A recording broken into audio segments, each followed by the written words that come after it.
Lucky Podcast, Onora Boys in the building, brought to you by Onora. The overalls on, okay? Yeah. For okay, sure. Yeah. If I can find me some old school Jabotans, I'm gonna put them on. Absolutely. Brought to you by Onora. Hey man, you know the brand X joints for sure.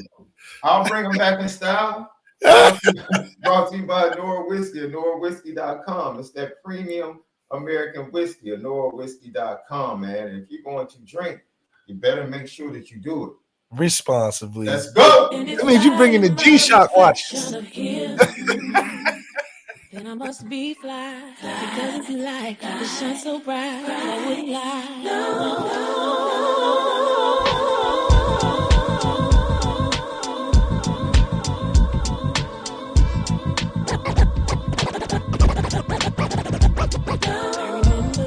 Lucky Podcast, Malik, Zaire, Sean Davis, Onora Boys, Apple Podcast, Spotify, audio edibles each and every day, patreon.com/Lucky Network. Can't wait for the guys to record this evening. TikTok, Twitter, X, Instagram, Lucky Pod, and then subscribe on YouTube. Thank you for supporting us. Thank you for your continued support. Make sure you hit the thumbs up button. It helps with the views. Leave your comments and questions because we respond to all. We are the home of the misguided passion, and we are forever committed to making sure that we spin it different. You okay, love? I'm making my own coffee these days. Are you? Making my own coffee. See, my wife is spoiled. My wife is spoiled. She is. I give her. She's taking a huge step in life, bro. She is a month in to no Starbucks. To no Starbucks or no coffee or what? No Starbucks, bro. My wife did Starbucks. She's a nurse, bro. So she was doing Starbucks like once, maybe twice a day. Easily. Yeah, it doesn't help that we literally have 3 Starbucks within 2 miles of the crib. It's the craziest thing, bro. It doesn't help when it's right there. They just built one 2 blocks from the crib, right? We have one 2 miles to the east, or I'm sorry, half a mile to the east, and another one half a mile south. It's crazy. It must be easy to open up or something, because how you got so many in the same place? People are addicted, bro. No, I can understand. People are addicted. It's crazy. I get it, man. The coffee craze is I'm just figuring it out. I mean, there's so many different things you can do. I like to try to experiment sometime, and I'm like, do I even need it? I don't even know if I need it. It just becomes like one of those taste type of deals. So, wow, she's got to replace it with something though. No, she always had a Keurig at the crib. I literally would buy her K-Cups. She would get a monthly delivery. Oh, a subscription to coffee? Yeah, from Keurig. You can order the K-Cups directly from Keurig. Okay. So she would get a monthly delivery. And she had a bunch stored up, but they had expired. Coffee expires? She wasn't using them. The K-Cups expire. Everything expires, bro. You just can't keep stuff for years. You think coffee K-Cup for 2 years and then just throw it in the... Come on, bro. Doesn't it like you don't throw away natural stuff like grapes and stuff? They ferment and all that, right? They get better over time. Bro, I don't know. I throw grapes out if they start getting brown. I'm sorry. Oh yeah, true. You know what I'm saying? Look, the only thing that I know, like bananas, when they turn brown, then we freeze them, use them for the smoothie, maybe use them for some banana pudding. Some cats might not know about that. Banana bread, things of that nature. Yeah, absolutely. So that is something that shout out to my missus, man. She's doing a great job. You're doing a great job, babe. You're doing a great job. 30 days without Starbucks. She was definitely not easy. Bro, she was spending like close to $300 a month on Starbucks. Yeah, for $4 coffees. That's a lot of coffee. She wasn't. Her caramel macchiato with 2 pumps of hazelnut and a pump of. She got the yeah. She was getting the out of hand. It's out of hand. Yeah. That's like, and the butter, and she's getting a blueberry muffin warmed up. Oh yeah, she going all in. Yeah. That's like that's 10, her 11 little bucks. treat for the day. That's 10, 11 bucks a day. Damn. Yeah. On some coffee. You might as well get some stock in Starbucks. Yeah. Yeah. And it was to a point that if she didn't have it, she would go have these headaches if she didn't have the coffee. So yeah, see, that's what I'm saying. What was the Yeah. So she probably going through withdrawal or something right now, ain't it? No, it's not. She's making her own coffee at the crib. She's using like a cocoa powder. She found her own little thing. She got some Hershey's cocoa. She's mixing it with a little bit of coffee, so it gives her the same taste, but she's not getting all the extra sugar stuff, the pumps of this and that. The pumps is what gets you. Yeah. So I'm helping her out because, like I said, I've never had coffee in my life. You still haven't had it. Never. She hasn't gotten me to taste it or nothing. You just, well, at this point, you just trying to hold the record. That's all it sounds like. Nah, I mean, I'm a hot chocolate tea guy. Have always been.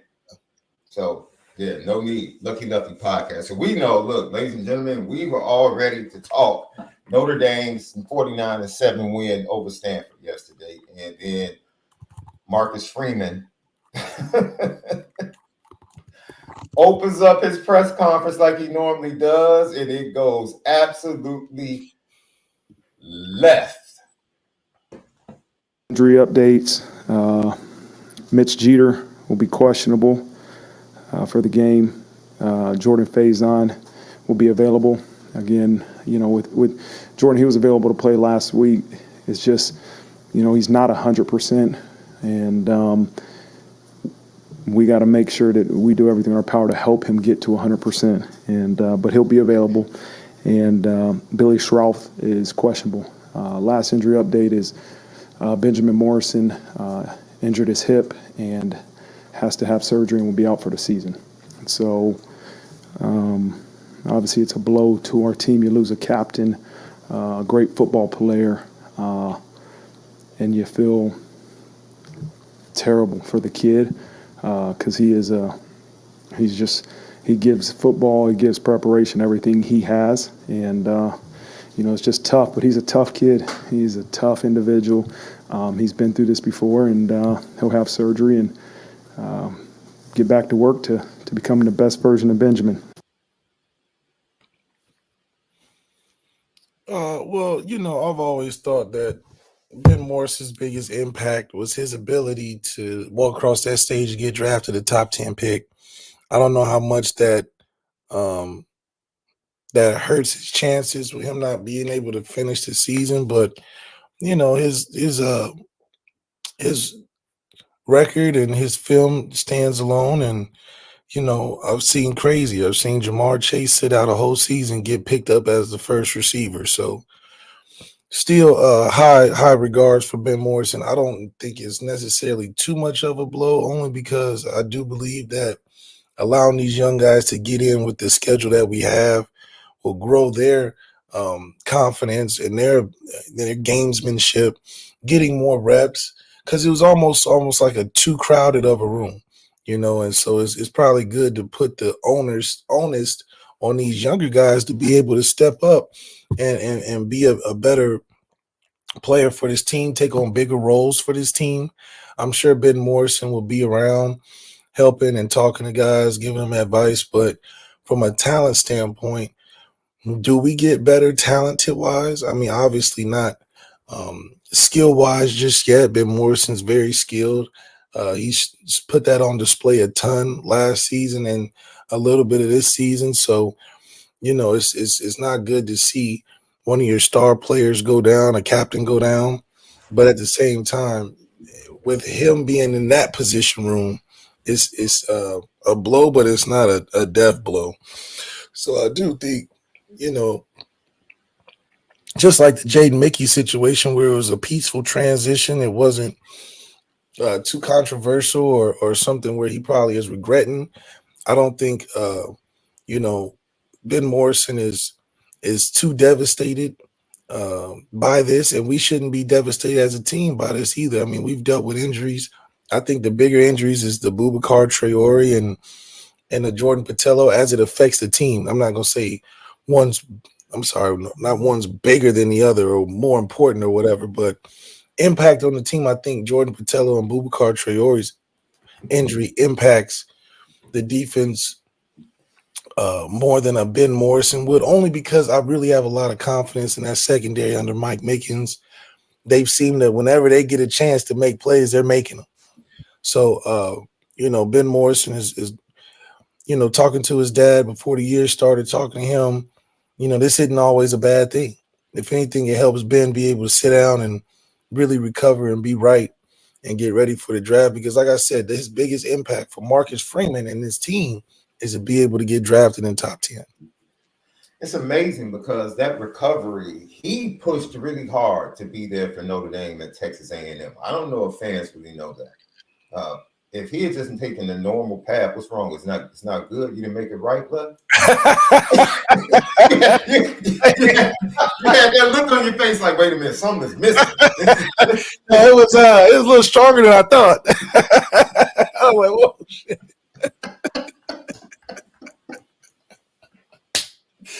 Yeah, that's some coffee. Yeah, that's some coffee today. Good grief. So, no, I don't know if people really understand. Like, originally, like, Ben was like third game of the year. Yeah, like he was already, and supposed to be injured a little bit. He was like, no, he wasn't even supposed to be back for the beginning of fall camp. And he pushed and he pushed and he told you, like, I'm gonna be back. Like, yeah, and I think that's great effort. I just think it's a not an awkward position. It's just different when you've balled out of your capacity for the team and that stage of your career. Like, I think he maxed out his ability last year, and he solidified whatever he wanted to solidify and being a draftable top player last year. So coming into this year, to me, is all extra credit. It's all cherry on top. Oh, I just want to do it for the team, Notre Dame, whoop-de-whoop-de-whoop. I'm sure he probably took a lot of learning still from Mike Mickens in this last season. He probably did a lot of coaching himself, helping the younger guys. So it's more of a veteran role than it is him trying to put himself on the front stage like he was when he was guarding Marvin Harrison Jr. or when he was getting 7 or 8 picks last season. So I do think that it's interesting to see his role develop, and maybe this is a better role for him to be more of a mentor instead of having to necessarily play. Because, I mean, I'm telling you, the biggest benefit from a recruiting standpoint, from a leader standpoint, a role model standpoint, he's got to walk across that stage. And I think that signals a bigger benefit for that room, those younger guys that, okay, what he said, I need to listen to, because look at where he's at. Look at what he was able to accomplish. Marcus Freeman go on the road and recruiting and say, yeah, he got hurt, but he was still a first rounder. He got hurt, but still under the tutelage of Mike Mickens and the tutelage of the Notre Dame defense and Al Golden, he was still able to be that top player coming out of the draft, even with his last year being injured, because he earned it the year before. So I do think that it's pretty cool to see, the transition of things. Now, Marcus Freeman's probably not too happy with a bunch of players getting injured, especially on the defensive side of football, offensive line too. But I do think that because we have so much depth, injuries are injuries. I remember 2015, we had the most injuries. Hell, everybody was injured. And, you got to go back to questioning, what's the strength and conditioning like? Now, I know strength and conditioning can't solve everything, and things happen in a collision contact type of sport. But still, the amount of injuries is a little concerning. But at the same time, I'm just super excited to see these young guys fly out there. And with the schedule we have, I'm still not worried. That's the craziest thing. With the schedule we have, I'm still not worried about us producing and being able to play at a high level, getting into the playoffs. Because you look around college football, I mean, everybody's susceptible. Everybody. There's not a team, even Texas, when they start getting deeper into the SEC schedule. Well, I mean, that starts Saturday. Yeah. I mean? So I'm really not. This is crazy because that whole round robin of Bama, Tennessee, Georgia, Texas on Saturday. Texas, yeah. It's a lot of action. We just need Notre Dame to hold serve. Yeah, we just need Notre Dame to just hold serve, man, and wait for that break. everybody else is going to take themselves out. They say you got to let the enemy continue to make mistakes. Don't stop the enemy from making mistakes when they're making mistakes, right? You got to let them do their thing, and we just keep doing our thing. We'll be in the top 10 by default. By default. Alabama's going to drop a little bit more because they got a lot more tough games down the stretch. Georgia, we don't. You keep wishing for that 5, don't you? I'm just saying. You keep wishing for that they losing 5. more than one. They losing more than one. 5, baby. They definitely losing more than one. So let me tell you, don't let them slip up and sneak away Saturday. Don't let them sleep. Don't let them sneak out of Knoxville Saturday. It's not gonna be looking good for you, bro. It's not gonna. That's be okay. Good That's okay because Vandy set the standard. Vandy done put the game plan out there, so it's out there now. It's on Google how to beat Caleb DeBoer, that Bama team. They already So it's not like it's impossible like it was under Saban. You got Caleb DeBoer smiling after a 3-point victory. All of that. You can say all of that. Nobody said they're making the playoff. We still talking about 5. That's all that matters. Number 5. 1, 2, 3, 4, 5. I'm just telling you. They lose some more games, so they're gonna sink in the polls for the first time probably in a decade, and be probably bottom 10, if not outside the 10, considering they got some more games to lose. Then you got Georgia, who is an interesting ass team as well because as great and much respect as we hold for them, they have times where they're not as solid and dominant as they were in previous years. I don't know if that's the defensive side that's getting cooked. Carson Beck, being good but not great. So it's interesting to see how that transpires. Tennessee, obviously, they always fade out when the season gets longer. They start hot, fade out. But the SEC is definitely more competitive and more even than it's been in years before. I think a lot of that is because the quarterback play. There's just not one dominant quarterback in the SEC. You got a bunch of guys that are pretty solid, a bunch of guys that are good for their team, but we'll really find out who's the big dog when it gets closer to November. And then just around the college football landscape, every week seems like a barn burner, seems like a final possession, seems like a game that's going to come down to the wire. You see it in ACC, you see it in the Big Ten. The Big Ten has some good games last week. The Ohio State-Oregon game, I'm sure Oregon's going to lose because it's Dan Lanning. They're going to lose a game or two. Ohio State is definitely going to lose another game or two before the season's over. So it is interesting to see where these teams fall because eventually all these teams losing is only going to boost us up. It's only going to boost us up because we're going to fortunately stay consistent in the schedule that we have where, we'll have some struggles in game, but I don't think any struggles where we can't win.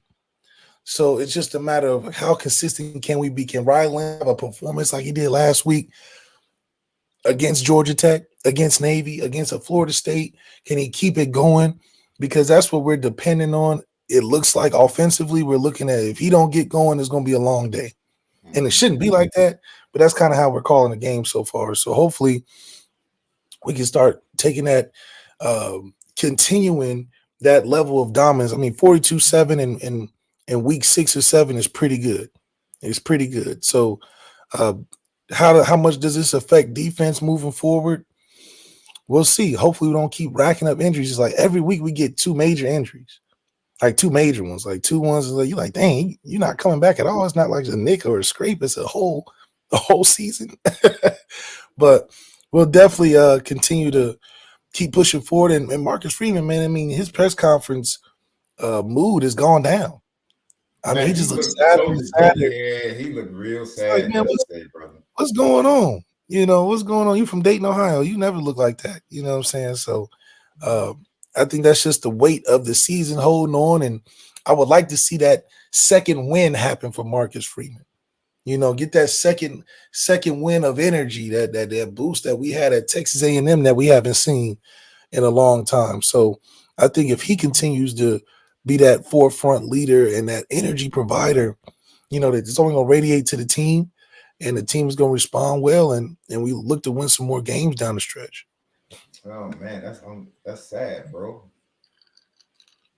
That's sad. He's from Dayton, Ohio, huh? It ain't sad. It's great. I feel bad for him. I don't recognize the whole sad thing though. I mean, you're the one that brought it up. I mean, you agreed.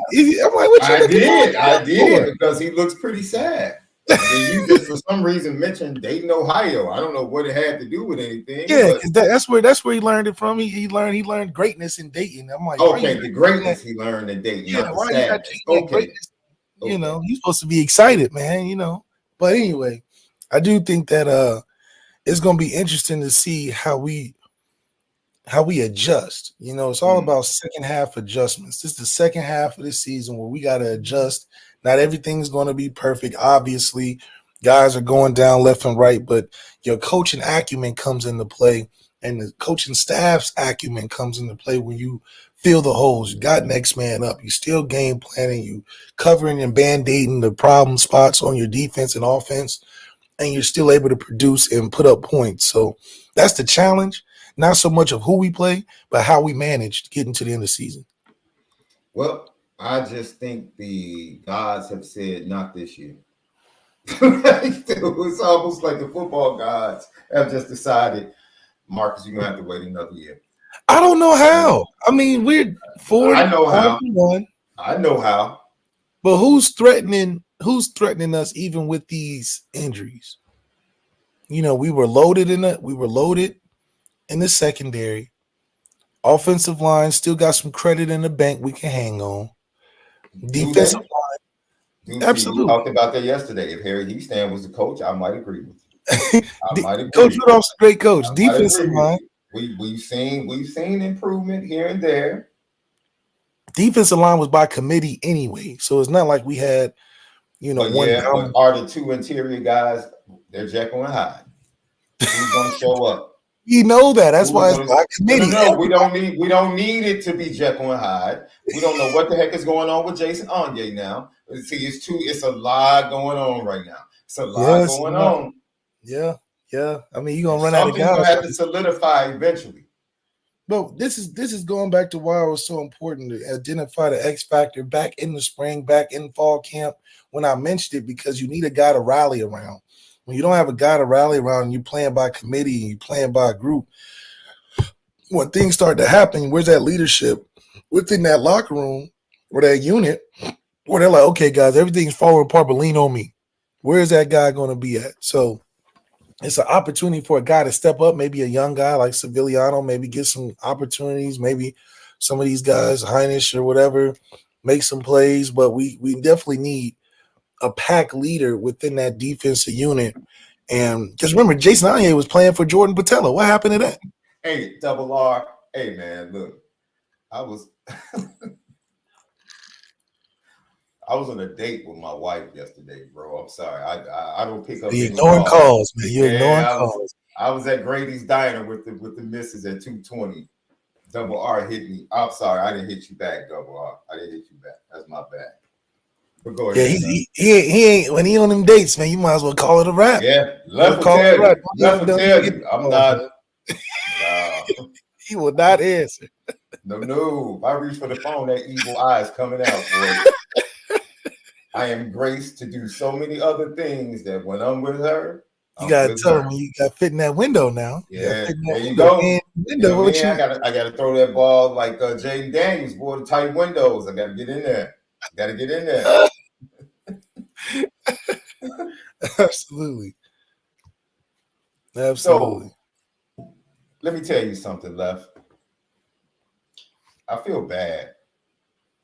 Because there was always, to me, there was a slight chance of a deep run. I think still of a weak run? A deep run. Yeah. Like slight chance if everything went right? Because we had our concern.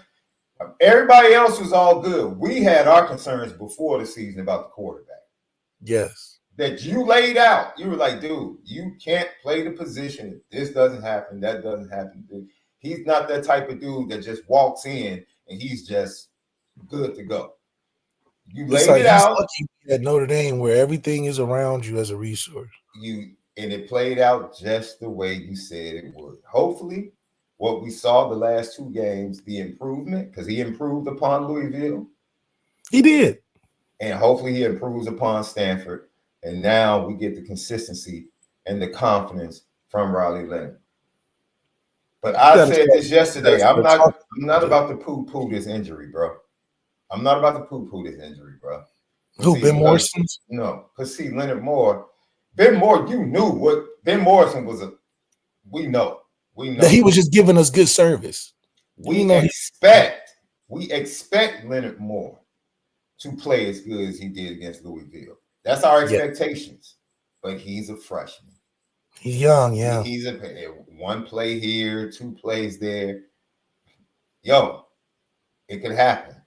And man, you don't think Navy is going to try to get him assignment football? I will say this though, he's a better you said Navy left play action. Yes, Navy will try to get him some way, form, or fashion, bro. Every team is going to say, okay, that's the freshman. Because now Christian Gray is the kid. Like, okay, we're not going to go. Christian Gray's been doing his thing. You know, he's been doing his thing. Now, yeah, he's going to have a bullseye on his back. Every week, he should. Carson Hobbs, when he comes in, he's going to have a bullseye on his back. Every week. Yes, until they prove, no, you can't come over here. Christian Gray had to prove that because they were going at him early. And Christian Gray had to prove, no, I don't think you want to do that. So now Leonard Moore has to stand up to that barrage that is coming from offensive coordinators to try and get him in compromising situations and one-on-one situations to take advantage of it. Hell, I still think they're going to run the ball. I will say this. Who's going to run the ball? Teams? Yeah, I think teams are still going to try to run the ball against us. I mean, dude, eventually they're going to have to drop back. Eventually. Especially if Notre Dame's putting points on the board. Yeah. Now they have to throw. But I will say this. Leonard Moore against the service academies is a better fit, in my opinion, because he's a better tackler. Yeah. He's a more physical player. Yeah. So you talking about that outside support against option teams, that's something that could be beneficial. But I do think it's a blow to the playoff chances. That's what I really want to get to. Whether it's a percentage that you want to lessen, odds that you want to make it even higher now. Notre Dame had, I think, the 53% chance of making the playoffs according to ESPN after Saturday's win. Maybe it drops 3 to 5%, maybe. I think the season for Notre Dame is this middle stretch right here. USC is not a threat to me, bro. I watched them lose in Minnesota and Penn State. I'm like, if Notre Dame plays the way Notre Dame needs to play, USC is not a threat. They don't have depth. They don't have depth. That defense is starting to break. It's starting to have cracks. The offensive line has – this is my thing, love. Dude, USC has no offensive line right now because of injuries. Yeah. Right? And this is happening all over college football. And that was my question. It was going to be to you because people want to try to blame the new strength and conditioning coach, and people want to talk about Matt Bayless. There were issues with Matt Bayless because of hamstrings. We had like 9 people out because of hamstrings just like a year ago, and they couldn't recover from hamstrings. Cam McDaniel came on the podcast and was like, yo, why is it taking so long for these hamstrings? It was an issue. Soft tissue was an issue under Matt Bayless. So it's like now, like, dude, that's the low-hanging fruit. Just, oh, man, strength and conditioning. Injuries are happening all over college football. Teams are being ravaged. Yeah. Period. And I think it's... And if you're lucky, you get your guys back sometime during the season. If it's season ending, then it just sucks, man. It just sucks. But injuries are happening all over the place. Which I think is just going to open the door for more opportunity to turn this into a free agent market. I think, you don't want to lessen the product too much where, you're not getting that same production out of these teams because they're so injured. I do think coaching matters a lot too. Because when you can't depend on your best players, look, I mean, Colorado's a prime example. Pat Shermer is still calling great plays without Travis and Jimmy Horn in there. Still put up 38 points. Now, granted, they got Shador back there throwing the ball 40 times a game. No, he put up 28. It was 31-28. Oh, sorry. The week before was 30-something. 30 Yeah, something. against USF. Yeah. Yeah, but still, it's you put yourself in situations where coaching matters a lot more, and it's all in. It's no more good vibes and good feels like you do in the beginning of the season. It's becoming a grind. It's becoming where guys separate themselves on who's professional and who's just there to play football. And so taking care of your body's at an all-time high and a premium. And for college athletes to understand that it's different, because now your knickknacks are something that's got to be a 24-hour process. You got to take care of your body all the time. So it's not like you can just, like high school, go to class, go play, and then go home. You got to put a little bit more effort in. And the guys that do stay healthy, the guys that do stay in the right frame of mind, still produce at a high level. Nobody's at 100% at this point in juncture in the season, but who can maintain the highest levels and sink the slowest? You know, what numbers can sink the slowest for guys? And that comes from an all-in 24-hour effort. Now, you got your training tables and your lifting during season and all the things that you do to try to keep up.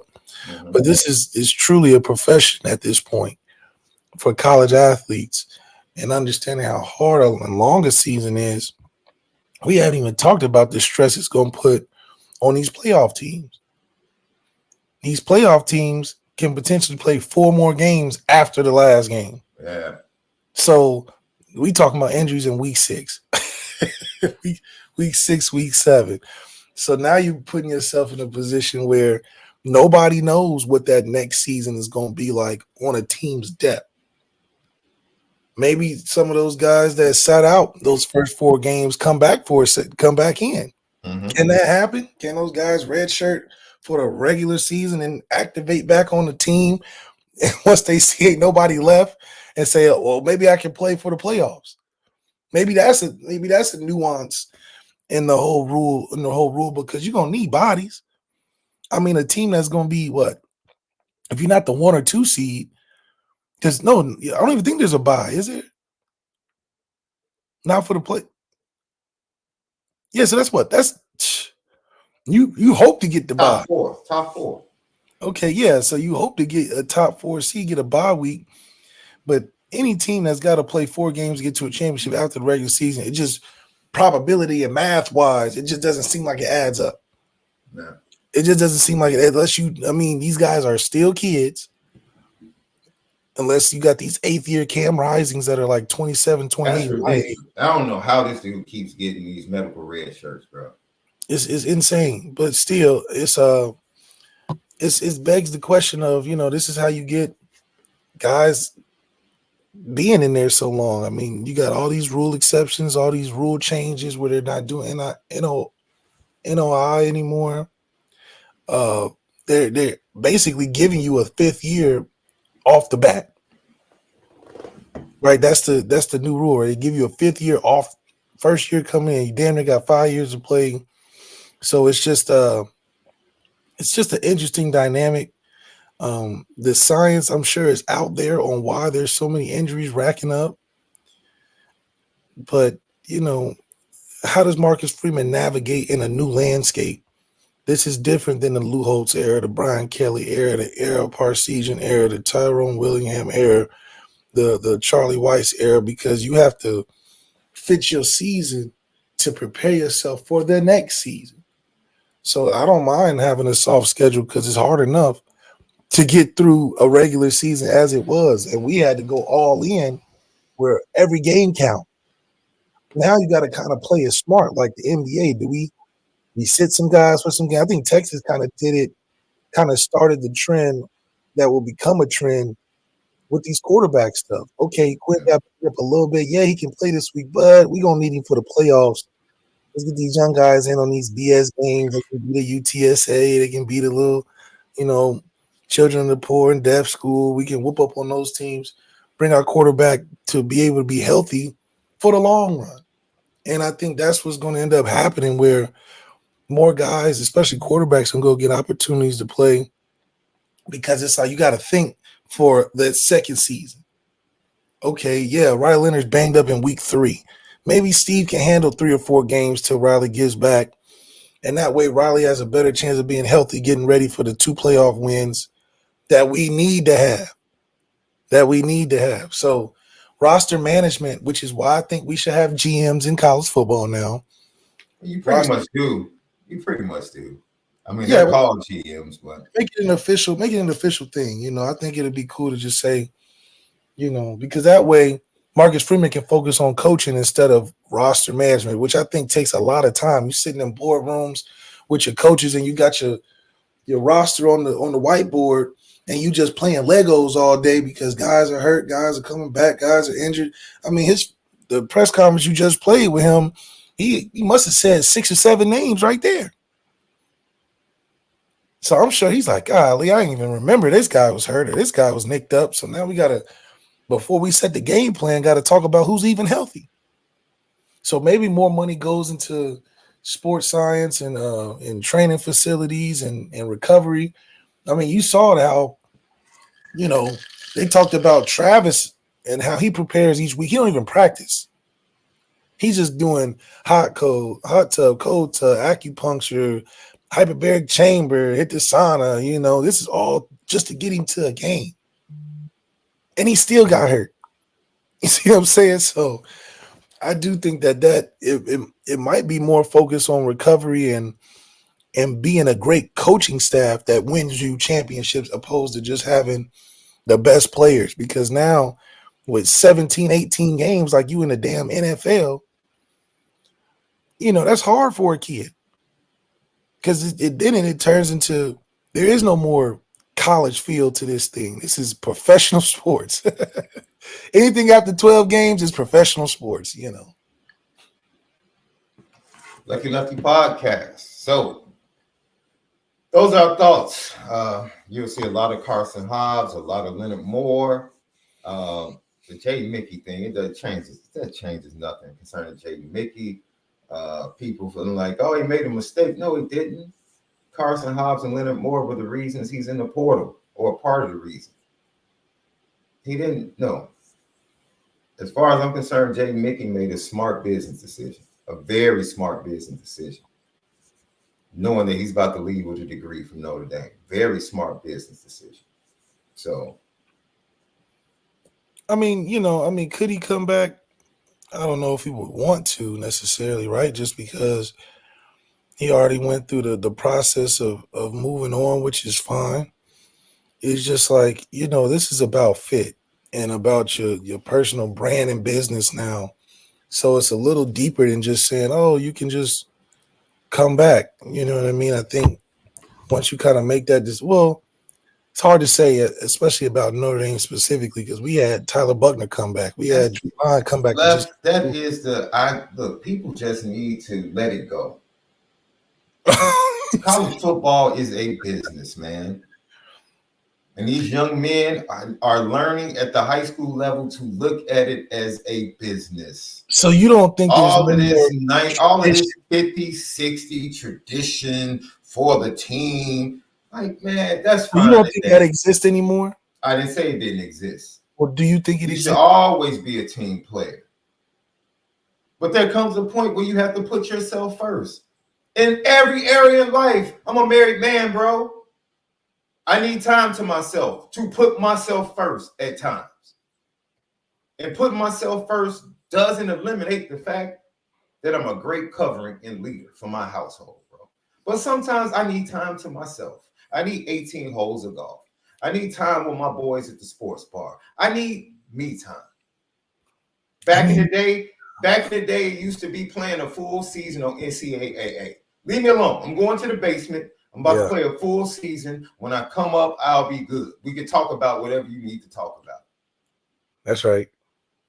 Whatever player that does inventory of his life and says, this is what's best for me moving forward, who in the heck am I to tell him what he needs and to tell him he made a mistake? Who?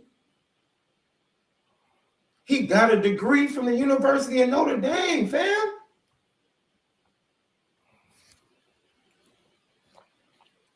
So just because our depth chart would be a little bit longer, he made a mistake?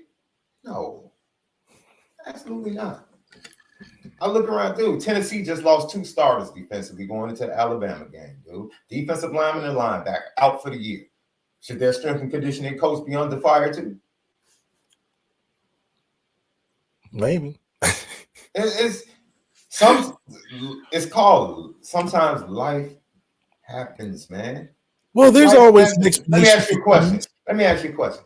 Do you think Patrick Mahomes is irritated by Hollywood Brown being out? His number 1 receiver being out. You think he's upset about that? Or do you still think he's making reservations down the street from the Superdome? He probably made some reservations. He's still making reservations. Yeah, because he doesn't give a darn. We play. It sucks, but let's play. Let's go. Put me up against whomever. That's fine. They call him the Pacheco's out. Hollywood Brown's out. Yeah, he got some dudes out now. And he's still like, let's go play. He's still undefeated. Guess what? Because injuries happen. Are the Chiefs getting ready to fire their strength and conditioning coach? Because they've had a rash of injuries the last 2 seasons. Come on, man. We all do. It's so easy to react quickly to just the low-hanging fruit. Sometimes we just need to take a step back, relax, and just see how things play out. There was obviously something at the end of the Matt Bayless era that they couldn't agree on.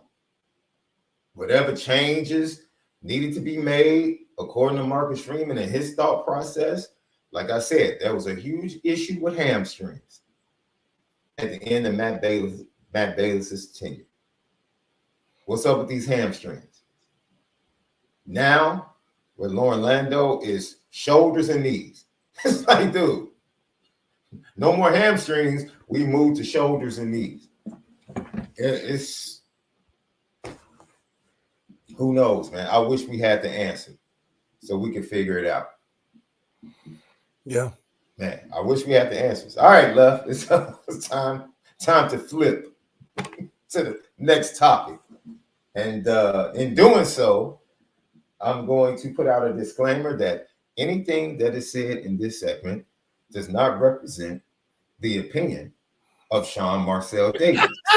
It is the express. It is the opinion of Sean. It is the express. We are in this together. We share thoughts. We share thoughts. It is the expressed opinions of Malik Zaire and Malik Zaire only. Right here on the Lucky Lefty podcast. I don't know. You told me some things. I mean, I feel like I'm piggybacking off of your opinions too. No, I got my receipts right here, man. I know what I said. I know exactly what I said. So Notre Dame flips former Clemson quarterback commit Blake Hebert, who is a teammate of Ethan Long and the rest of the crew up at Brunswick. I talked to Ethan Long yesterday. He is absolutely excited, bro. He's absolutely excited. He's teammates with Maddie Augustine and Ethan Long. He's the number 3 player in Connecticut. He's a 4-star on certain platforms, a 3-star on other platforms. So we can get this out of the way. He ain't Deuce. All right, so he's not. Okay, we just put that out there. Duh, he's not Deuce Knight. Ladies and gentlemen, after losing Deuce Knight, if you thought they were going to get comparable talent, but this don't make no sense. Wait, let me finish. I'm gonna set it up for you because I'm gonna let you go. I'm gonna let you go. Oh my God. Okay. Notre Dame identified him Did they? I mean, really? Did they? Allegedly went to see him during the time off.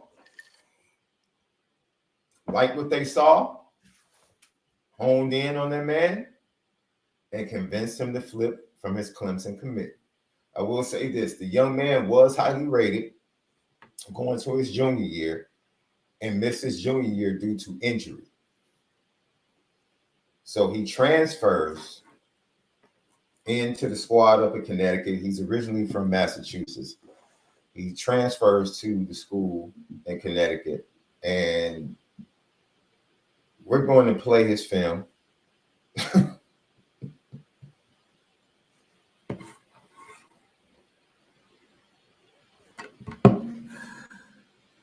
Oh, man. Left, do you just want to give a statement first, or would you like for me to play his film? How do you want it to go?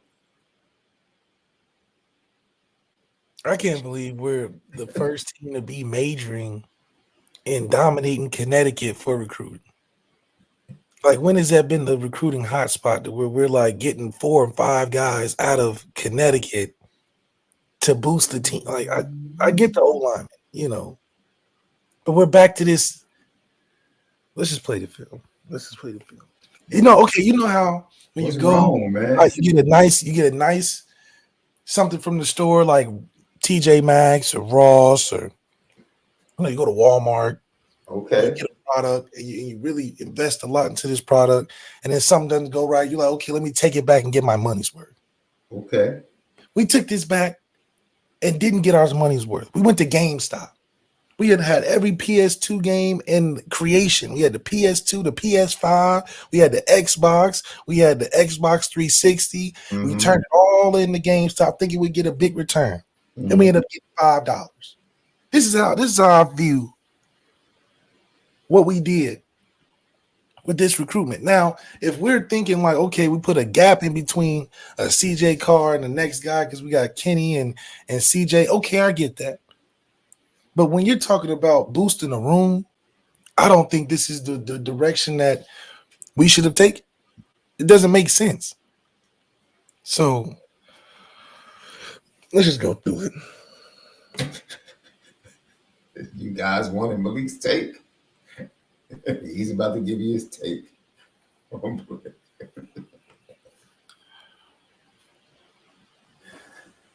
Decent arm talent. Tall. Got some good arm talent. First thing I'm questioning is who you playing against. First thing I'm questioning. Who you playing against. Okay. Got some straight line speed. It looks all right. He looks tall. Wouldn't call him an athlete. I mean, that should have been a pick. You know, I think for it to be a last minute recruitment, sure. You know what I mean? Like, sure. That's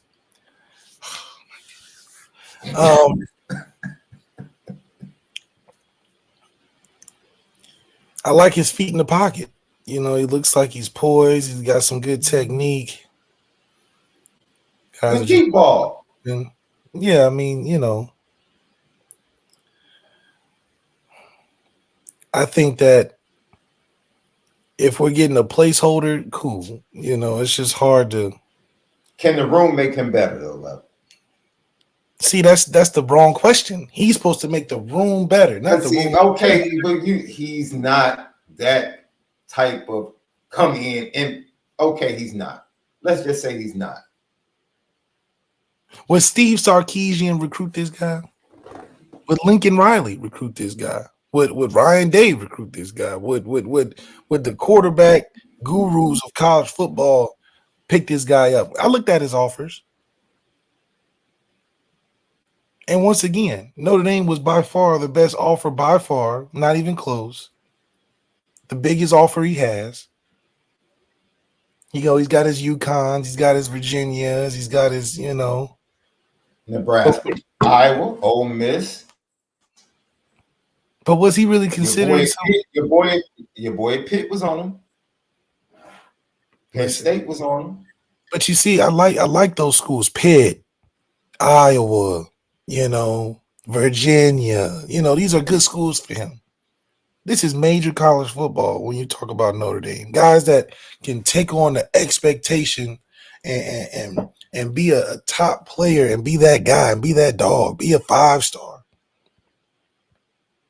This just screams a nice placeholder. I like that. It's just can he be something?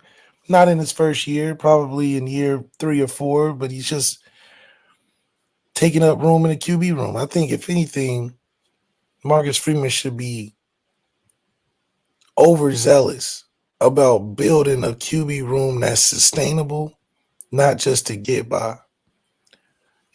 And I think having the Deuce aspect following a CJ What else do you want them to do, Left? What else do you want them to do? Because right now, I'm going to be honest. You breaking down his film, you played the position. I have no pushback on that.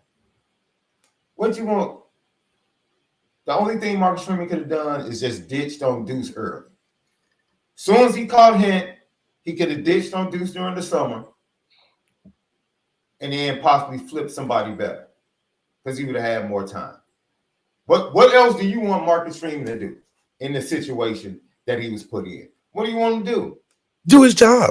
Recruit. What is that? Available. Is he the best available? Everybody's committed. Everybody's committed. He made a guy flip. No. Who is he got him to flip. It wasn't like he was just sitting out there. He made the guy flip. He got him to flip from Clemson. What's Clemson doing? Clemson ain't been good since 2015. Thank you for proving my point. What has their offense done? They've been okay this year, but the last 2 previous years, what was that offense like? 3 or 4 previous years. And he has Chris Vizina in front of him at Clemson. Who knows what his thinking was? Maybe you talking about Tim Tebow? You talking about Tim Tebow, Chris Vizina?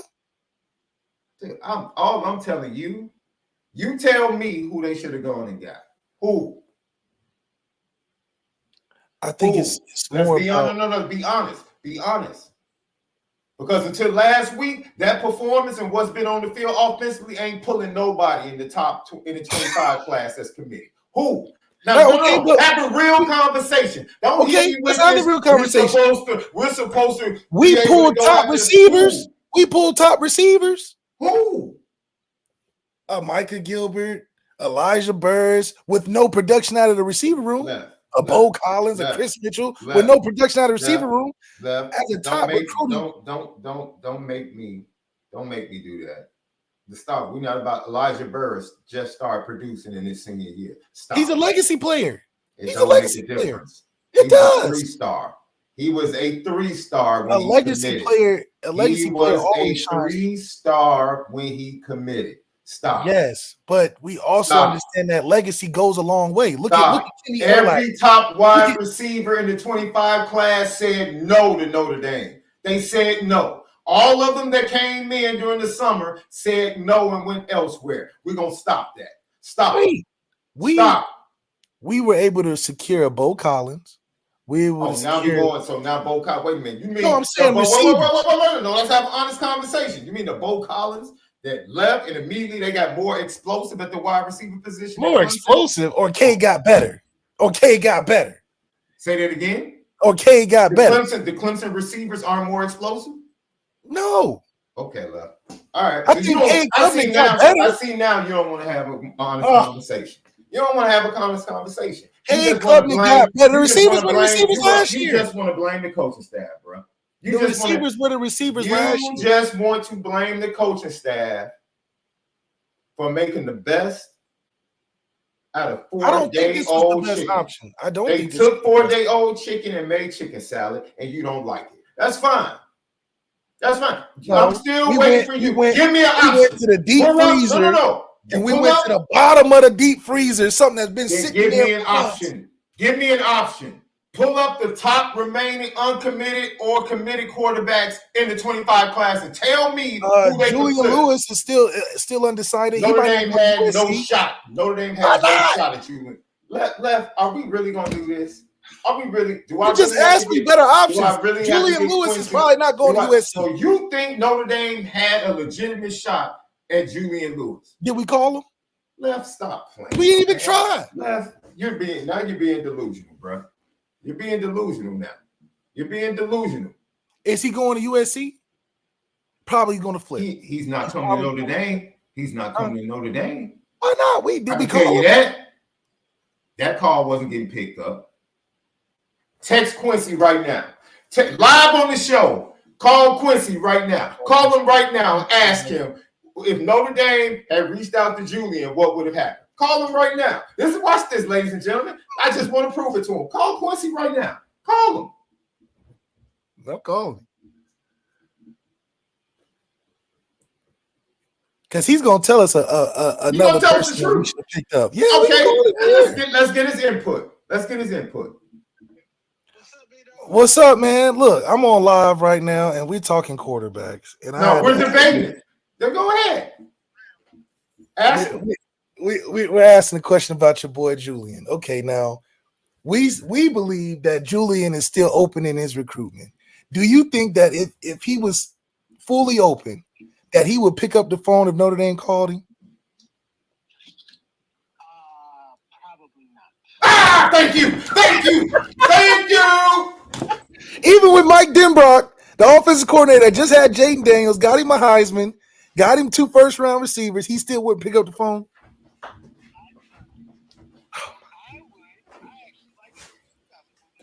We are moving in the right direction. You're absolutely right. But what would it take to get a guy like Julian, who we believe is one of the top quarterbacks in his class? I don't believe he's going to USC. But what? But I just think it's the way that y'all are perceived more than anything. Y'all have a new offensive coordinator there who's doing really good stuff. It's shown himself to be a good play caller. I think people see the Notre Dame jersey one way when it actually could be another if you guys had a capable passer. Do you think there's a passer in the 25 class right now that's either undecided or not committed that's a good option to come to Notre Dame that you can think of? Or would at least pick up the phone? No, I think that there's good committee quarterbacks somewhere that would be a great option for you guys. I definitely think that. Like, you guys got to start looking at. There's other quarterbacks committed to really good academic schools that I see that I think would be a great fit with you guys. And I promise they're not in Connecticut. They're not in Connecticut. Okay, so maybe you can throw some names out there of guys that could potentially, in your opinion, be a good fit for Notre Dame. Because I don't think that our pickup. I think what we picked up these last couple of days was a lazy pick. I think it was a lazy pick. I think that you guys picked up what was available, and then you didn't go after what you should be going after. We didn't go after what we. Thank you. We didn't go after what we should have been going after because there's still a bunch of guys out there that are very talented that Notre Dame's not giving a call to. You're Notre Dame. You're Notre Dame. You are Notre Dame, and you guys should be recruiting like you're Notre Dame. You guys are recruiting like you should take what comes to you.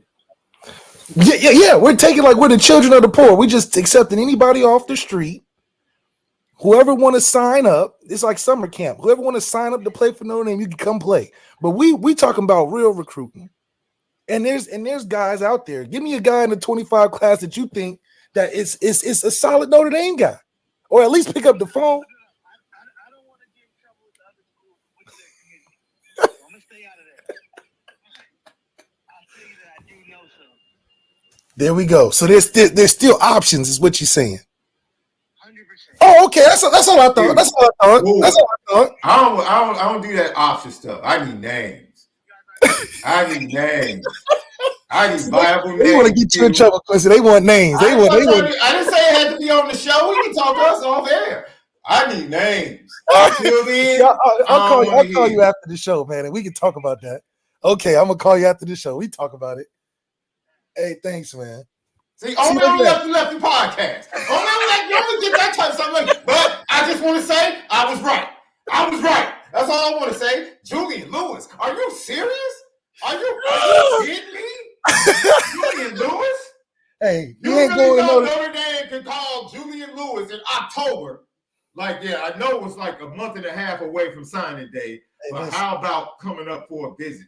He ain't going to SC, so you need to stop. He ain't going to SC. He's not coming to Notre Dame. We got to recruit. We got to do our job. Quincy told you he ain't taking the call. He ain't even taking the call. He's not even taking the call. But I was also right. There's guys out there that we just didn't even give an effort. That's fine and dandy. That's an entirely different conversation. My point was, what do you want them to do? It's still scraps. It's still scraps. That's okay. It's still scraps. We're gonna get some names to talk about, and we're gonna names. Because this is where the GM comes in. This is where the GM ZAIRE comes in. Get the names. We'll get the names. We'll circle back. But this is the low hanging fruit. This is what I'm talking about. We go to Connecticut. There's a whole bunch of people that want to come. You know how you rectify this or stop yourself from getting in this position. And hindsight is 2020. So I'm not placing blame anywhere. You have to find the gonads in the midst of this situation when a young man is lying and flirting and visiting another school behind your back to tell him bye. You have to say, I got CJ, I got Kenny, and I got Noah. If that's the way you want to play, bounce. Now I can go get on one of the other top quarterbacks in the summer. But you have to have the gonads to make that decision. Because you're going to take some blowback from it. You're definitely going to take some blowback from it. But you got to have the gonads to say, you know what? We have other cats we can go get. Like Quincy said, we're Notre Dame. Yes, act like we're Notre Dame. In all situations. Yes, and go recruit. No. It just doesn't start now. Act like you Notre Dame back in the summer when cats are lying. When cats are lying and visiting campuses, act like you Notre Dame and say deuces. We need to get a recruit though. Deuces. We need to do our job. Alabama don't take no long time. If you were talking to a girl, left, and you heard from somebody that she was calling your boys, she was out in the sports bar with your boy this weekend, what would you do? We always what's up? No. You would cut her loose with you. You're not taking that. You're not taking that back to Dayton. You're not taking that back to Dayton. Wait it's a minute. My turn. It's only my turn. It's only my turn. That's all I'm saying. You're not taking that young lady back to Dayton to meet your mother. Yeah, that's not happening, bro. That's not happening. That's not happening. That's not happening. So you said we got a problem holding on. I agree. Act like Notre Dame in every situation. Act like you're Notre Dame. It would have been. It would have. You're saying this is the best we can do. That's all I'm asking. You think this is the best recruitment we could do for this? I said, what else? I said, give me the name. I asked you the same question you asked Quincy, and until I get names, I have nothing to say based upon the way everything played out with Deuce decommitting in October. We're talking about September. Effort-wise, is this the effort that we? I don't know the effort. I don't know who they called. Do you know who they called that didn't call? At the result. We're evaluating the result. No. That's the kid that picked up. Do you know who they called that didn't call back? Do you know? Who was calling? Let's start there. Who was the one calling? Oh, now Mike Denbrock had nothing to do with this? I don't know. They don't look like a Mike Denbrock recruit to me. That's what we're doing. That don't look like a Mike Denbrock recruit to me. I've seen Mike Denbrock recruit. Gino to have anything to do with this? That's what I'm saying. Is Gino calling? Because Stop playing. Stop playing, Left. Because somebody got to lay at the responsibility has to lay at somebody's feet here. Where are we going? Because we can't just say it's up in the air. If somebody made these decisions, who making these decisions? Left. You're being a little bit overcritical. Okay, Ryan Roberts said they did their due diligence. Okay. I tried to tell you that without saying it. It's like certain things I wish I could say, but I let the anonymity. What is due diligence considered? Because we just got off the phone with a guy. I just said you don't know who they called. I just said that. But there's also a recruitment process that has to happen. Anybody. If they don't pick up or return my call, what can I do? What can I do, Left? Man, I have to move on to the next one. I have to move on. Marcus Freeman has no problem going down to IMG and offering all the DNs down there. Left, you're not He ain't a got no stalker. problem recruiting You're not a Jeremiah stalker. Kawusu's brother. You're not a His brother stalker, said, are you? You're not a stalker. You don't stalk, do you? no, I'm a recruiter. You We keep recruit. you keep texting even when they don't hit you back. You keep texting. Yeah, no, I don't. I'm just saying it's a recruitment. I'm just saying, man. It's a recruitment process that has to happen, right? It's a recruitment process, meaning there's always a way around it. If you're recruiting, Alabama finds ways to recruit guys on the team currently. What Nicolosi Fowler or Braden Nicolosi Fowler say out of Colorado State? There were people offering them money during the year. They're doing that right now all across the landscape. So I mean, so why are we stopping short instead of giving full effort? We shouldn't stop. Didn't you just have a wait. Now let's get to the stop playing. Stop playing. What did the administrator that you had a conversation with out in Arizona, what did he tell you about recruiting? What did he tell you about Marcus Freeman? Guidelines. No. What did he tell you? Marcus Freeman knows what he wants into. Did he not tell you that? Did he not tell you that? Did he not tell you that? Yeah. Okay. Yeah, but that don't mean. Wait. Have you not said Notre Dame will win when they get ready to win? Have you not said that repeatedly? I've said that. Okay, then. Okay, then. So why are we going down this road? Because we're going to Connecticut. What's in Connecticut? We are the only team in the country that majors and gets recruits from Connecticut. That's not true because Clemson was in Connecticut. For one guy, we got 5 guys from Connecticut. They were there. 5. They were there. They were there. I'm not looking at Clemson anything for recruitment standards. Wait a minute. We have a better team. So Notre Dame has to do better, but it was Notre Dame that went to Mississippi. When nobody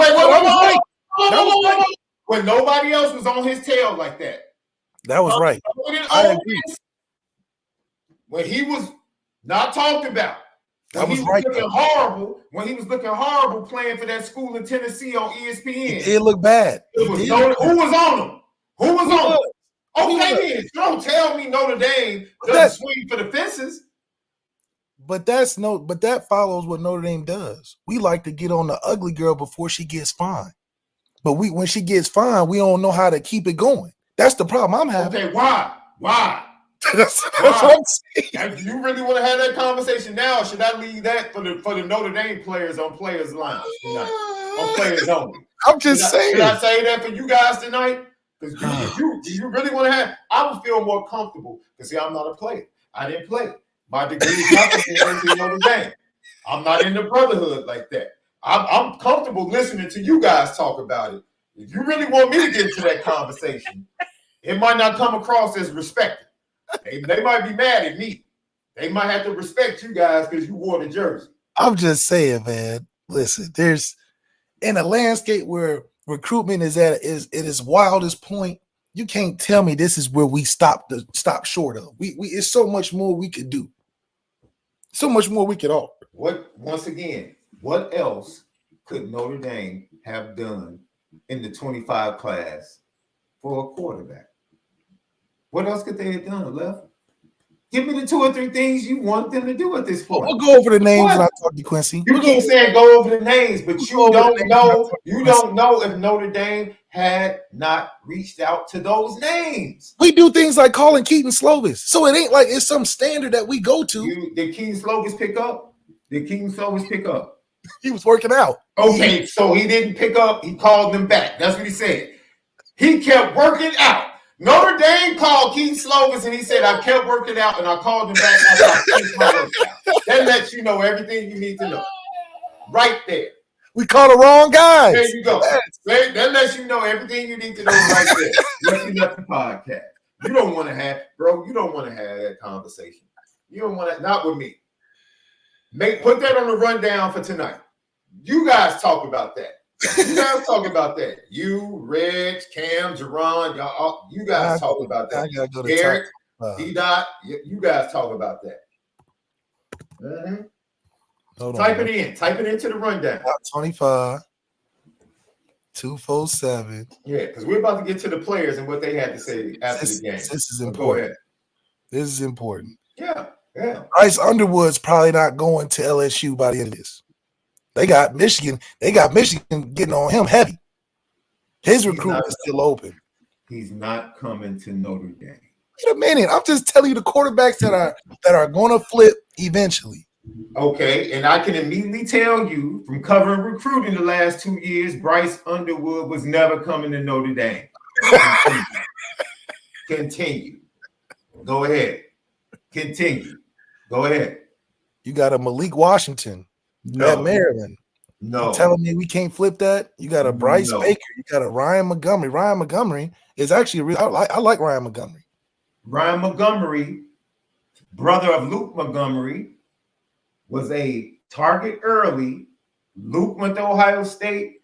No, he's not coming. No, he's not. He wasn't coming to Notre Dame. I'll just leave it at that. You talking about guys we have that we've called? I could give you reasons. I'm still waiting for one that I could say maybe. Ty Hawkins. What happened to him? He's going to SMU. Yeah, what happened to him? What happened to him, Malik? You don't think he got a call? You don't think he got a call? Out of respect to another SMU commit, I won't divulge certain things, but you don't think they tapped in with him? Not good enough. Here we go. They got De'Aaron King out there recruiting this. De'Aaron King's out recruiting. Man, listen. De'Aaron King, who just got done playing, is out recruiting Marcus Freeman. That's what you telling me? Is that what you telling me? He just got done playing in the USFL. De'Aaron King. How is he out recruiting somebody? What are you talking about? Because it doesn't make sense how if Marcus Freeman gave the effort. That's not how recruiting works, man. The quarterback they got had a pre-existing relationship with Notre Dame. You don't just come in. Kenny Minchie called Notre Dame. That's how they got him. He did. Why? Stop acting like you just say, we're Notre Dame. I know it's only a month left. We're Notre Dame. The flip. That's not how recruiting works, Left. That's not how it works at all. So what do you mean De'Aaron King is out recruiting Marcus Freeman? How? In what world? There's no way I'm choosing SMU over Notre Dame. I know that. In a full recruiting? Probably not. We can flip. He flipped them. So these guys are they're 18, 17 years old. They're flippable. They flipped somebody they had a relationship. They flipped Kenny Minchie because the dude's first quarterback he ever watched was at a bowl game against LSU, and he wore number 8. And his entire family, he grew up a Notre Dame fan. He was waiting for Notre Dame to call. He was waiting for Tommy Rees to call. They didn't call. They lost the quarterback, and guess what? You know what? Let me call Notre Dame. Hey, Tommy, you got a spot for me? Sure. He over there sinking my dog Deshaun Watson's career as the pass game coordinator over there. Like, what's going on? God, I tell you, Tommy. Tommy's close to not having a career. He's real close to not having. He's gonna get somebody fired, man. He might be the head coach of Lake Forest, real fast. He might be coaching at Lake Forest High School, real soon, real talk. Oh, I'm still waiting. Hey, man, I can't wait. We're gonna come back on the show tomorrow, ladies and gentlemen, because it's time to move on to what the Notre Dame players had to say this weekend. But I would like to say, I'm going to get the names that Quincy and Malik are going to give, or Quincy was going to give Malik, and then we'll come up with a credible option. Because I don't, who? That's my question. Who? Yeah. Who are they about to flip? Just know there's guys that are committed that would love to come to Notre Dame. Wait a minute. Let me tell you this. Let me tell you this. Let me show you this. Colorado is making a hard push for Jeremiah Owusu's brother and Keelan Russell, who is balling right now. Oh my God, he's balling. Okay, wait. Why do you think Keelan Russell would be interested in Colorado? Be honest. Why? Dion. And just the whole aesthetic, just the whole. And how about the quarterback and what he's doing on the football field? How about that, love? How about that? How about selling the fact this? Hey, you see what I'm doing with him? See what I did with him? He's about to be top 10. He's about top 10. No. Is he not about to be top 10? More than likely. Is he not about to be top 10? Yeah. Okay. All right. Lucky podcast. Okay. When Notre Dame can say in their pitch to quarterbacks, he's about to go top 10. Because that's what Mike Mickens says. It works for Mike Mickens, doesn't it?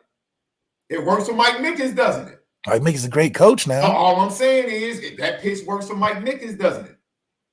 Okay then. You don't want you guys had that conversation tonight. You don't want to have that conversation with me. You don't want to do that. But we're not about to sit up here and act like Notre Dame just wet the bed. No, we're not doing that.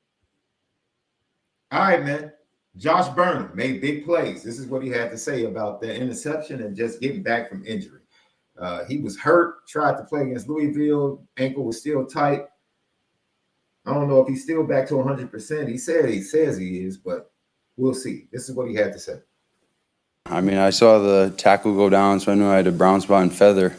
And it just so happened I was at the right place at the right time, threw my hand out, was able to tip it, and came down with it. So, yeah. And then is there any nervousness coming back after a couple weeks off with the injury? I think it was more excitement for sure. I mean, I was out for a couple weeks, and just the feeling of not being able to get out there and contribute and, like, help the team, and then finally being able to go out there and play with the boys, it was awesome. Third row on your left up the middle, SHAUN Stiers. Hey, Josh, where are you right now? Are you 80%, 90%? How would you kind of put it? We're 100%. We're good to go. I guess you just kind of touched on it a little bit. Like, how important was it for you, just to get back out there today after being out for so long? It was big. Definitely a big mental game. Just being able to get back out there right where I left off. Felt comfortable, felt confident, and was able to go out and execute, have a good group of guys around us, good coaches. We were able to get it done. Yeah, I think anytime you get a player back that can make plays like he did in the game, I think just shows the depth that we really do have. And it also shows that, his commitment to getting back and being an impact player, the rehab works. I mean, hey, we talk a lot about guys going down, but not guys coming back from injury. And he was able to do that and then come in first game. That's returning from injury. That's credit to strength and conditioning, right? Or the training staff. Shout out to Rob. We're going to place blame. We have to give credit, right? Yeah, absolutely. So something's working, for him to be able to come back and prove to be almost at a touchdown. I mean, that's the type of impact. Yeah, he did. Yeah, he got tripped up, I think, at the end. But for him to be able to come back and do that, I think just adds to the whole production of why the D line and that front seven is getting better. Everybody healthy and stuff. I think it does improve our production at that level, and to get a guy back that can make plays when we've lost guys that we've depended on that make plays like a Traore or a Botello, I think it's just shows that the depth Notre Dame has is truly second to none, and that the rehab does work. And so shout out to that being a stabilizing resource for us, because it's hard to keep guys healthy without being banged up. So the more we can get guys back, the better, and the more we can keep them healthy for the second part of the season, even greater. I just love this young man, because of the depth. This is a kid that was, literally, I remember covering him, and he was a tight end. He played wide receiver. He played safety. He played linebacker.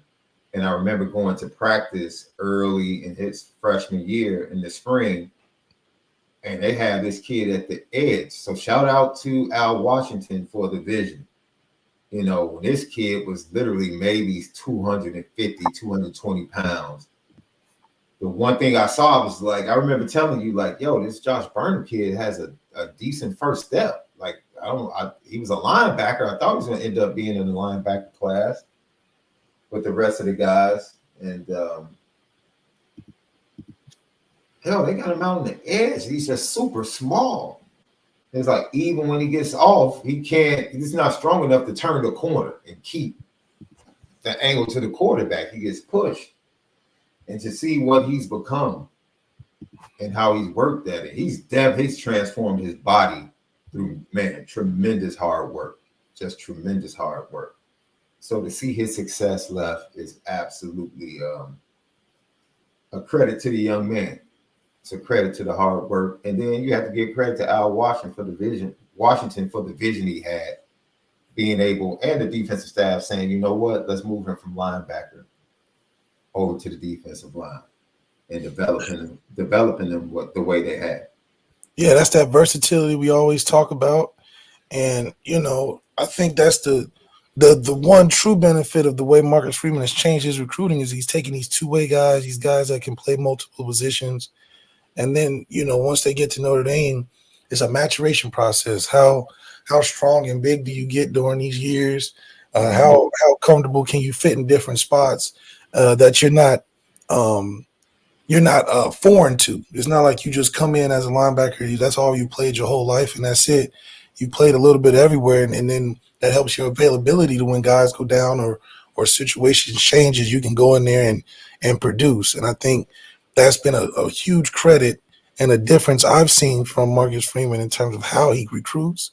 And it's proven to be the reason why I think we have some of the best depth out there. Alabama used to recruit running backs to play linebackers. So, that's been a huge staple for what Alabama has been successful with. And I think for us being able to have guys like Emil Wagner who can play O-line, D-line, have guys that we can recruit that can play multiple spots like a Xavier Watts that has proven how his adaptability has been able to keep him fresh in spots and even be an impact. I think it just shows that's the trend of where things are going, and that allows us to be stronger as the season goes older is when you guys have guys that know football, and it's played different things. So I want to go to someone that represents this, the state, state of Illinois always puts out really good talent. The history of Notre Dame with Illinois players is just filled with all Americans and Yeah. record holders, things of that nature. Hall of Famers, College Football Hall of Fame, Canton NFL Pro Football Hall of Fame. I mean, and it just so happens that along the offensive line, that the best player on the offensive line who happens to be injured is from the state of Illinois. I mean, Who? And then the best pass catching offensive lineman just happens to be from the state of Illinois in Chicago. And he talked about that catch, that first down reception he had on Saturday. Yeah, I mean, I think it's just reps, like playing like these five guys that I'm playing with on the O-line. Like we're just building, we're stacking days, and it takes a while, but at the same time, like we're all so confident in each other. So we're just keeping on stacking on those Tuesdays and Wednesdays, those physical days of practice, and all the reps we can get is really instrumental in our development. So that builds confidence for us. It really does. Front row on your right, Pete Sampson. Coach was in here and said really like the preparation has been better. Like he's seeing it. So do you sense that as well? Do you feel like you guys are practicing better than maybe September? 100%. Okay. I think so. And I don't think there's a rhyme or reason why, but I just feel like we've built confidence in each other, and we understand each other more, and we're going out there and we're playing really good football.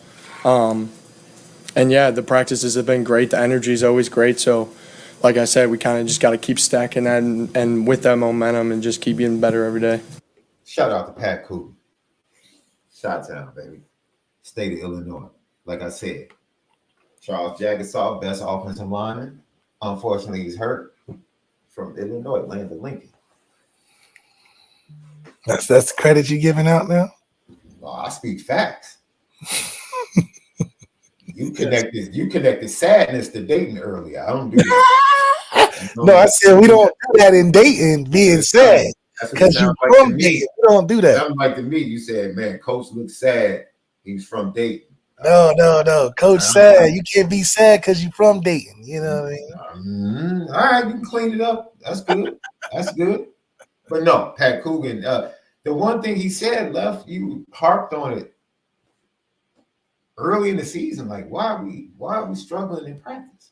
Why are we still struggling in practice? And to hear that practices are now, we're practicing better. It's good to hear. But that was a problem for you early. Like, what, how bad are practices? What are we talking about? Yeah, I still believe those practices are the escape valve for guys just not playing good in the moments, you know, because the schedule is the schedule. Nothing really changes on that. And practice is all about your effort. And so that's all it says to me. What the effort wasn't given in practice before, now it's given more. Because the drills are the drills, the schedule's the schedule, and you do it every day at the same time. So it's not like you have so many variables that can sway how a practice goes. Because Notre Dame is probably one of the most organized organizations out there. So what was the effort change? Was it getting your ass kicked? Was it losing? Was it, spots being replaced? That's the question I'm asking. So the practices are better now. Why? What, like you said, is it the effort that was given? Because it can't be y'all did a whole new version of practice or y'all switch things up. Like, no, it's everything stays pretty much consistent when it comes to that. I got a super chat to get to, Left. Just Indeed Gal, sorry, late to the party, so Hebert wasn't top choice. Shocked, I tell you. Just one Indeed Gal, thank you for the super chat. Get your super chats and your GTBs in. GTB question from my guy John Massey. Little Tucci. Has anyone been to the Hall of Fame in Atlanta? Only been when it was in South Bend. I haven't been to the new one. I mean, I'm sure it's luxurious. I've been to the Fiesta Bowl one in Arizona. That was pretty cool. But, taking it out of a place that's rightfully theirs is like taking the Pro Football Hall of Fame out of Canton. Just some things it just doesn't look better than another venue. Yeah. So, like I said, Keelan Russell took the call, Left. Why do you think he took the call? We saw him play on TV at night. And why do you think Julian Lewis wouldn't take the call? I'm just saying. I'm just pointing out some subtle differences. We're not being good salesmen. That's all that tells me. What are you selling though? See that? Now we get to the Mike Denbrock. What else do you need? Carnell Tate's biggest reason why we didn't have no position coach that could sell the confidence that can get him to the next level. He said that. That wasn't the biggest reason. He said that. That wasn't the biggest reason. He said, I look in that room. Come on, man. And I don't see no first rounders. He said that because he couldn't say the other stuff that he told us off there. Stop. See, this is what I'm talking about, Left. See, this is what I'm talking about. Now you're not being honest. You know darn well that was the reason we can share. That's the reason we can share. The other reason, no, we made a promise. We're gonna keep it funky. Howard Cross, hey, we gave Howard Cross a lot of flack for his time in front of the media. Yeah, for getting tricked all the time, apparently. Hey. He played good, though. Yes, he acquitted himself very well during the game and after the game. This is what he had to say. Obviously, it's massive, right? A fourth down stop in general is huge, but fourth down after fourth down stop after fourth down stop is just, it's a morale booster for sure. I mean, we were all excited and really brought everybody up. I know we talked about this in the middle of the week, but just you physically, how much do you feel like the guy that you were last year, and then you're actually able to go out there and kind of show us that as well?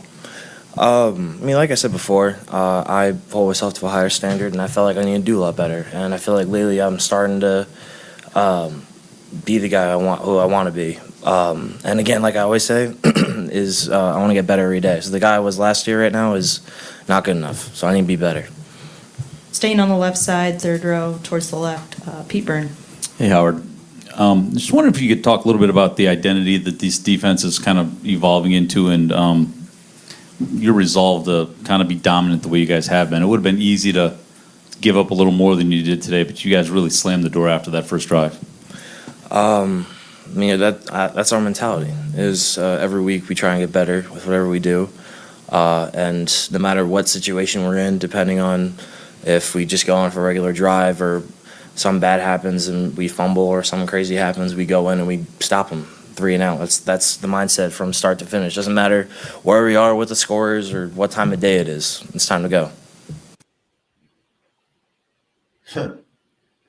Wish we heard that after Northern Illinois. Yeah, it's easy to speak confidently when you win. You know, you come up with answers while you lost. It just doesn't sound right.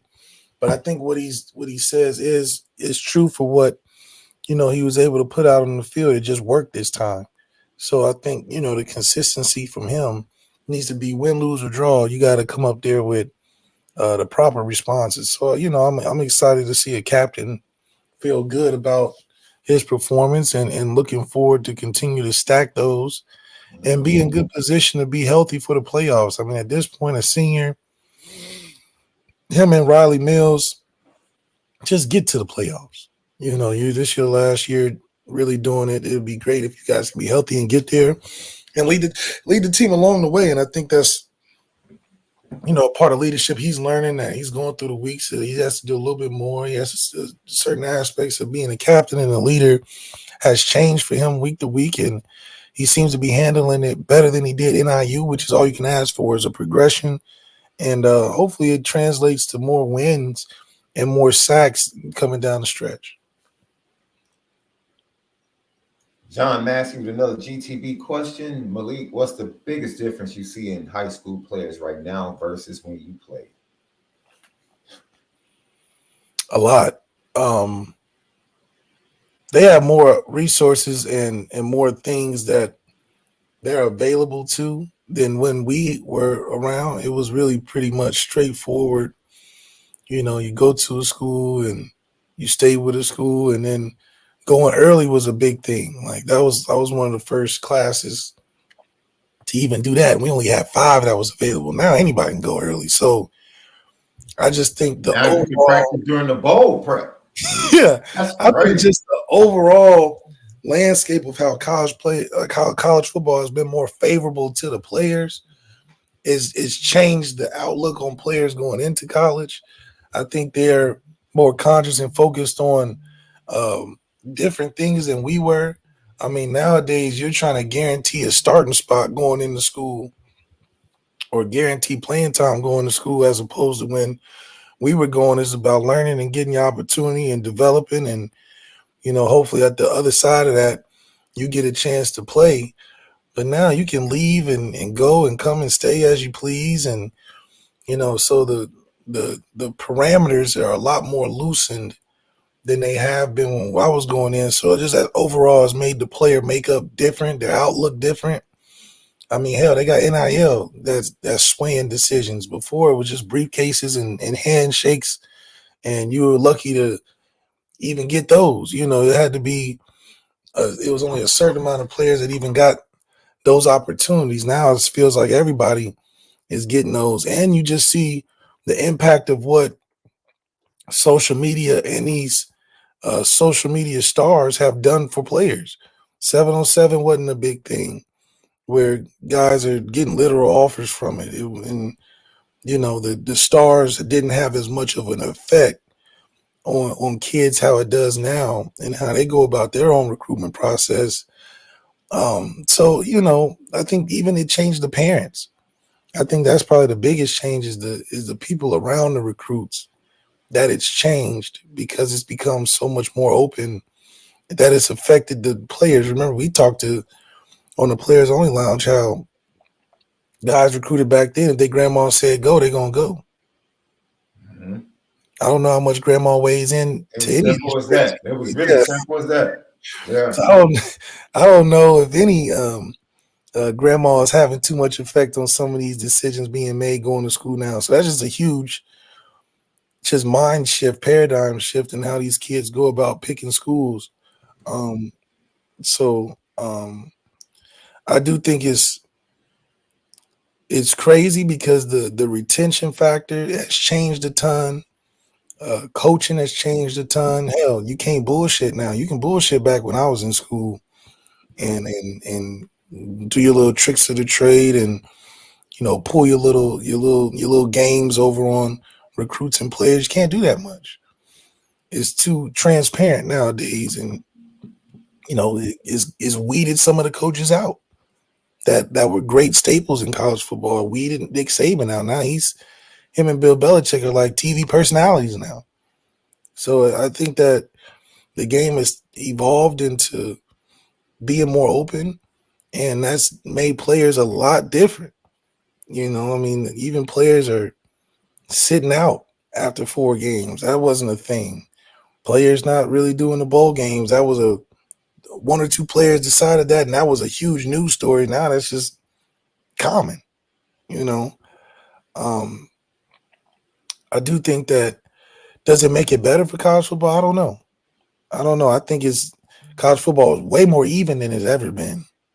It wasn't even when I was playing. You knew who the top dogs were. You knew what buzzsaws you was going to run into. Now you can't really tell, which makes it a lot more fun, I'm sure. But college football is different these days, and it's crazy how fast it can change in under 10 years. And you got to adapt, where I think players have to adapt more to college football than ever before, where the sense of security I felt like was more there when I was in school than it is now. And thinking about the transfer portal and all those guys who don't get picked up, that's a sad story. Because that could have been from bad advice or whatever the case may be. So that wasn't, you wasn't transferring like that when I was in school. Right. So you see guys' careers sometimes take a turn for the worse, sometimes turn for the better. But now it's just too open for me. Honestly. That it's gonna be hard when my babies grow up and navigating through recruitment if they want to play football. And it's kind of like how basketball is. You got to be 6th grade all-star to get to the NBA. It feels like, because the recruiting starts so young. So it's one of those things, man. We'll see how it transpires. But some things are fundamental. You still got to have good technique and skill, and I think you get less of that because of how fast food college football has became. And so that just makes everything a little bit more strenuous. Yeah. Who is this? DC Irish, you might want to do some research, my brother. Ralph Lauren has a full denim overall collection they just released on the website for this season. And all the high school kids are wearing overalls. Maybe you're a little bit behind. Denim overalls are actually back in style right now. Don't need to call it the 90s. They're here in 2024. Hence why I'm wearing them. They were actually purchased for me by my baby girl, who has a great fashion sense and knows what's coming. She keeps me in the loop. So, catch up. Halsey. MALIK, if ND called Little Left to recruit him at quarterback, and his goal is to be a top 10 pick, y'all answering the call. They do have a full denim line, but they never released overalls until this year. So don't try to diffuse the point. You lost.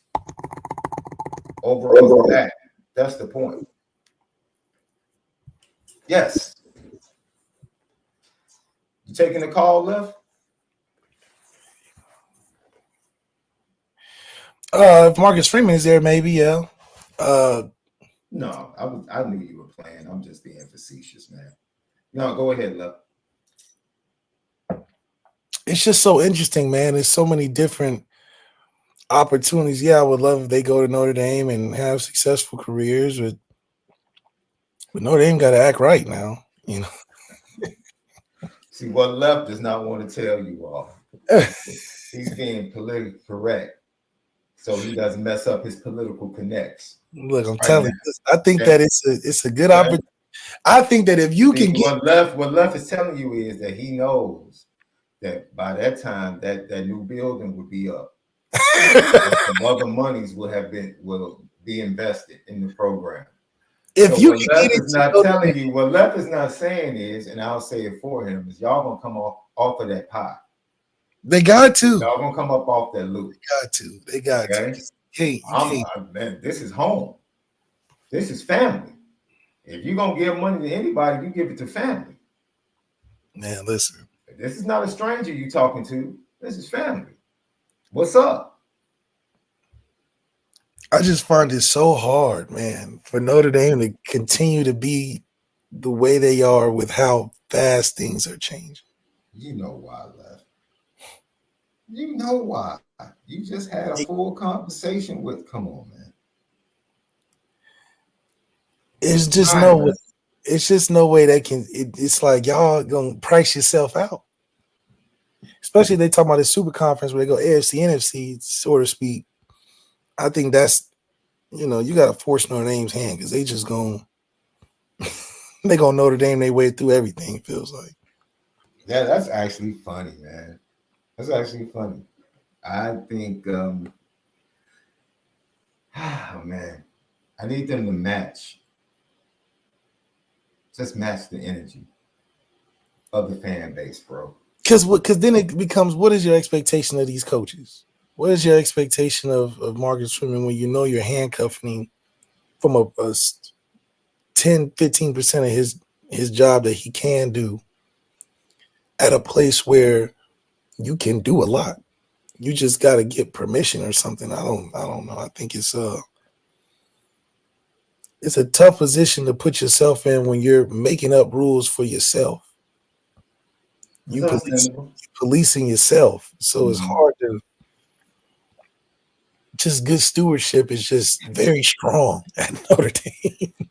And I get it. And I'm all for good stewardship. Yeah, but man, like, I mean, who's gonna be who's being the moral police or the judge of this ethics? Like, who's like, yeah, this is the right thing to do. Like, I think that's where who are we answering to? That's the question. We're not answering to the college football because we're making the rules for college football. So who are we answering to say this is the right move? That's the question. Yep. You know what time it is, love.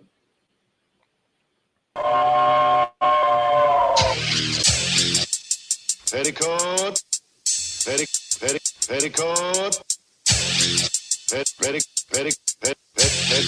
Petticoat Junction. It's time to get petty. Oh, we did a good job executing. Are you upset with something? And fire up the Petticoat Junction train. I just don't like you. You don't? No. What is today's petty historic? Petty Junction.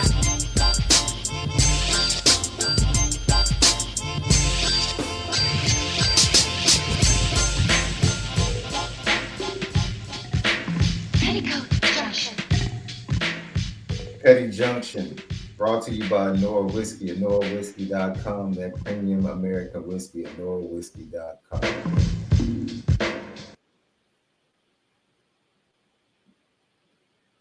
Drew Benson said we answer to the Lord. All right.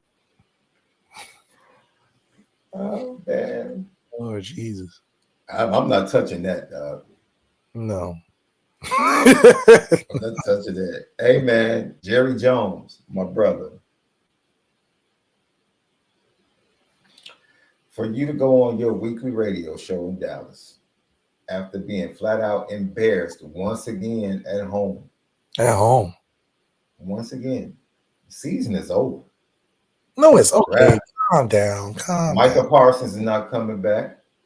DeMarcus Lawrence, season is over, dog. Are you kidding me?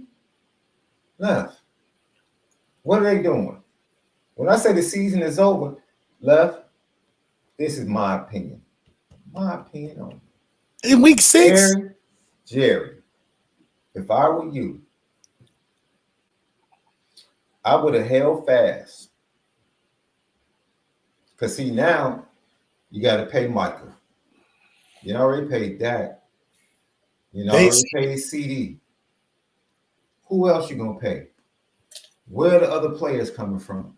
Can't pay Marcus Lawrence no more. Can't pay Jerry. I told you last year. You should listen to me, Jerry. Because I told you last year. I said, I see the opportunity, Jerry.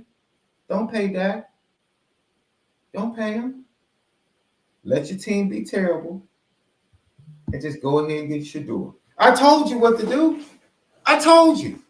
Set it up. When the Packers came in there and smacked you up, that should have been the sign. You know what? If I keep going down this rabbit hole, it's not going to get better. And here you are. It can only get worse because you can't build. You said you didn't have enough money to go get Derrick Henry. That's what he said, Left. That's what he said on his own show. I didn't have money. I didn't have enough money to go get Derrick Henry, who lives in Dallas in the offseason, by the way. He didn't have enough money to go get him. So he went to the Raiders. And then you jump on your radio show today and you tell the co-host, if they don't stop asking you questions about decisions that have been made in the organization, you're going to make sure that you get another host that can ask the right questions. You threaten the man with his job. You threaten because you are the flagship team of the radio station. You threaten the host of the radio show that he's going to lose his job. You're a clown. You're a flat-out clown. You're a rich one, but you're still a clown. You're a wealthy one, but you're still a clown. You're a clown. You've shown for over 20 years you're a horrible GM because you ain't won nothing. You ain't won nothing. You could have paid Dak last year, but it cost you a whole nother $40 million because you wanted to be stingy and dumb. You could have saved money by signing CD last year. Cost you another $24 million. How can someone that wealthy be that football business dumb? I don't get it. I don't get it. And then you have the audacity to publicly threaten someone's job? Yeah, it's tough.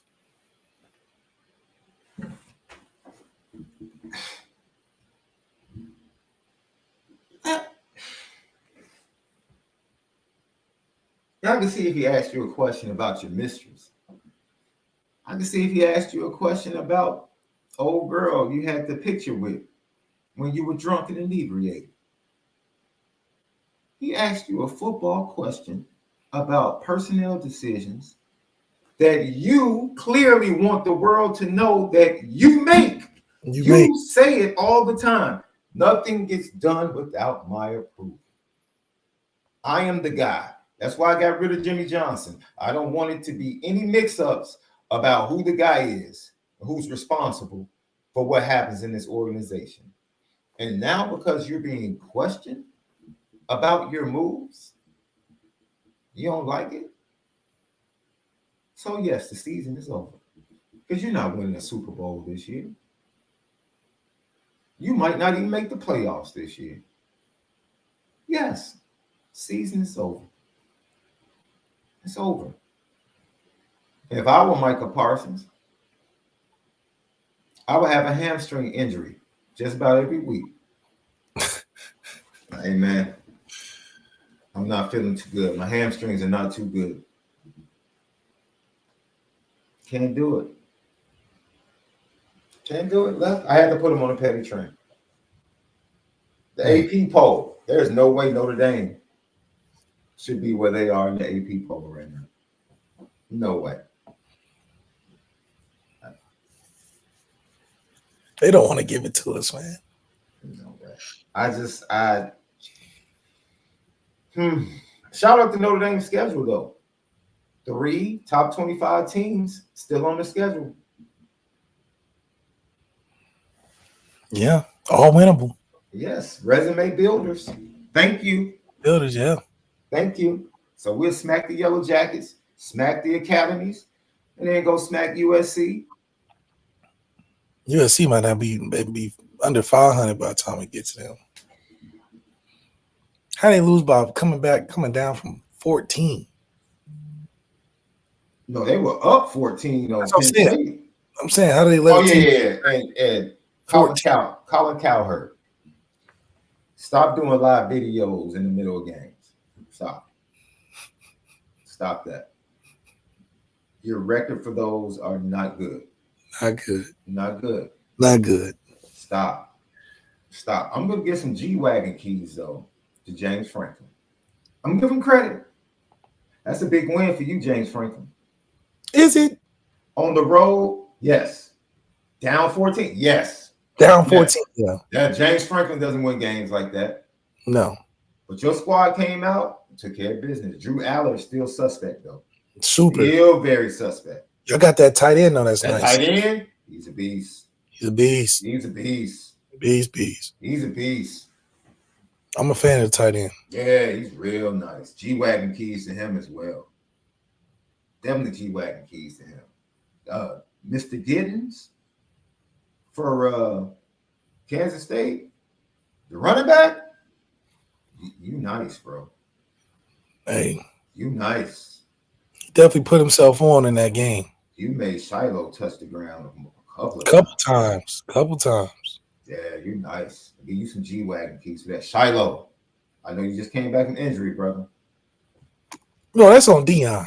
You can't be. Because how you gonna throw him in there and then talk about, yeah, he was terrible today? You threw him in there and you didn't take him out. Hey, bro, he played. Come on, Dion. He played. He the head coach, and you knew your son was playing bad, didn't take him out. That don't make no sense.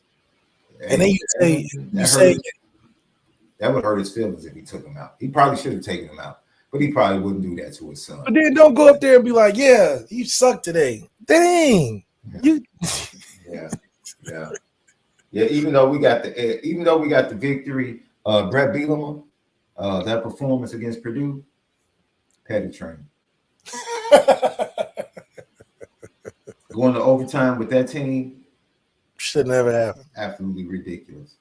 Well, that'll motivate y'all for next week. This week coming up, you got Michigan. Man, Michigan might actually have a better quarterback play.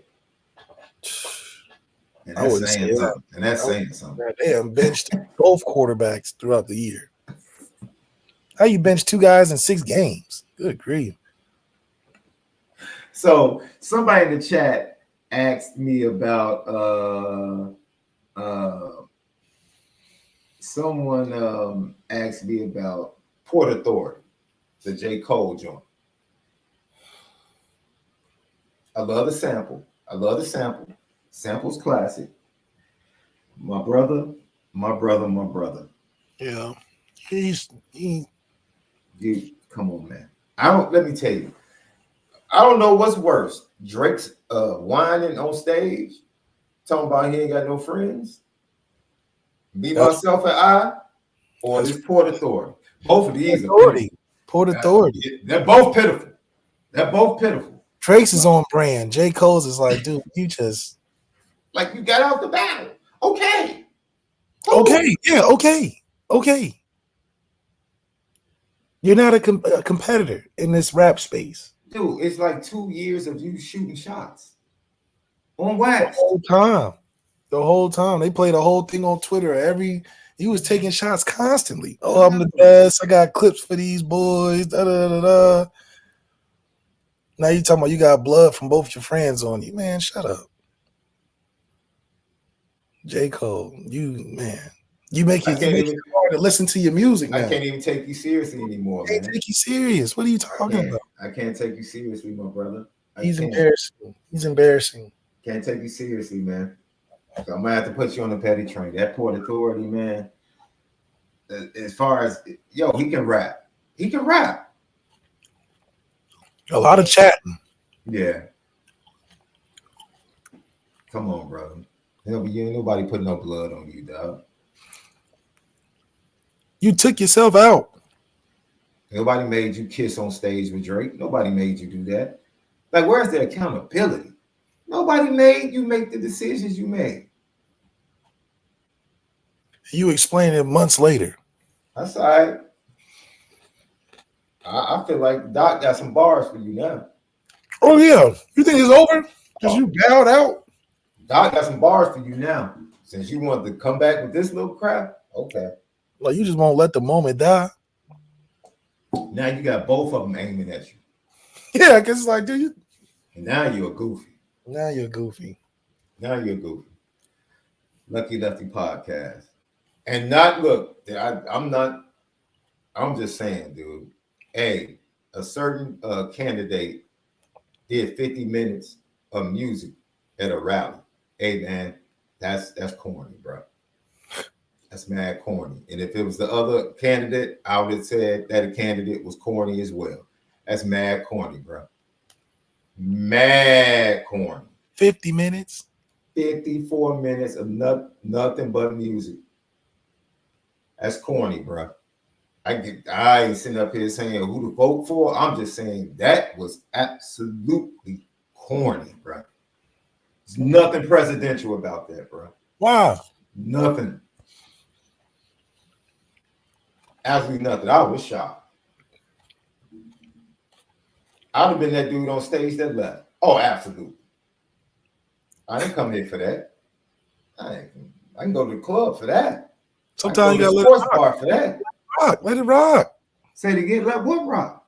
Let it rock. Let the get the vibes in. Come on, man. We're having a good time. This is, man, let me tell you something, man. This is honestly, I'm gonna be honest, love. One of the worst overall presidential campaigns I've ever witnessed. Is from which side? From all combined. Everything combined. Everything, bro. Everything combined. It's because social media is so big, man. You get these cut ups of these blunders all day, every day. They just overdo it. It's so awful. Neither one gets G keys. I don't care who wins. They not getting G-Wagon keys. No, sir. We 20 days out. It's a lot going on. So. It's a lot going on. It's crazy. It's probably one of the craziest years I can remember. From all the stuff happening, you got aliens at the Miami Mall to this rocket ship that self-landed, and Diddy and everything. So this year's been crazy. So, and there's more coming. Yeah, I know. In 20 days, something gonna happen. Something big gonna happen. I think something's coming to end the year. Something else is coming. We'll see. Tomorrow left. Recording players only tonight. We'll post it tomorrow. They took the week off last week. So we'll post it tomorrow. That's right. And then so go subscribe. Right now, players only over at patreon.com/Lucky Lefty Network. Apple Podcast, Spotify. Subscribe, Lucky Lefty Pod on Instagram. Follow us.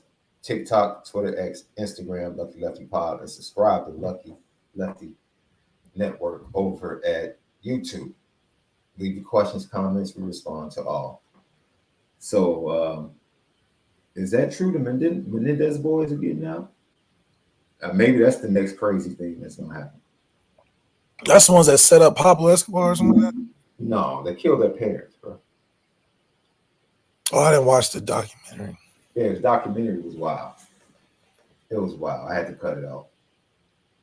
Yeah, some stuff just be too crazy to be watching. Yo, have you watched the series on Hulu, Reasonable Doubt? Mm-mm. You gotta watch it, bro. It's pretty fire. You gotta watch it, bro. Okay, I'm gonna check it out. Season one, borderline. Make sure you don't have little left in them around. Okay. When you binge watch it. All right. Season 2 is a little bit better, but both seasons are absolutely incredible. Absolutely incredible. Let me know when you get to season 2. All right, I'm gonna check it out today. Yes, sir. So for left SD2 mics, we'll be back tomorrow, man. We'll be we're looking forward to hearing from Al Golden and his comments about the absence of Ben Morrison for the rest of the season, and Leonard Moore and Carson Hobbs walking into that role. Can't wait to hear from the coaches tomorrow. And we'll talk about that right here, Lucky Lefty Podcast. Have a great Tuesday, man. Be blessed. Keep spinning the difference.